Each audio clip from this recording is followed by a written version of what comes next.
Aka, Jon aka. Xo'p, akalar, samodelli kotellarimiz davri o'tdi. Hozir premium sifatdagi bo'lgan Zoto Monster'imizda hozir lava modelini bitta obzor qilib beraman sizga chiroyli.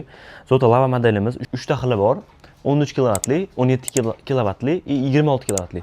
Bu 13 kilovatli modelimiz. Bunga o'tin, ko'mir, briket hamma narsa solsalaring bo'laveradi bemalol. Keyin buni katta pluslarning bittasini aytib o'tib ketaman. Bitta ko'mir joylaganlaringda 20 soatgacha yonib berish xususiyatiga ega.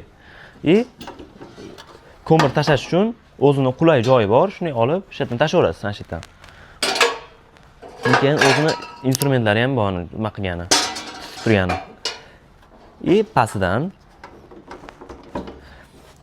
o'tin solgani ham zo'r qulay. Hamma yo'g'i bor. Pastda tozalagani. Hamma Zoto modellarida buni juda yuqori sifatdagi metalldan, staldan ishlab chiqarilgan. Ya'niki o'zidan issiqlik chiqarib yormaydi. Ushlaganingizda, yonayotgan paytda, ishlayotgan paytda ushlaganingizda qo'lingiz kuydirib qo'ymaydi.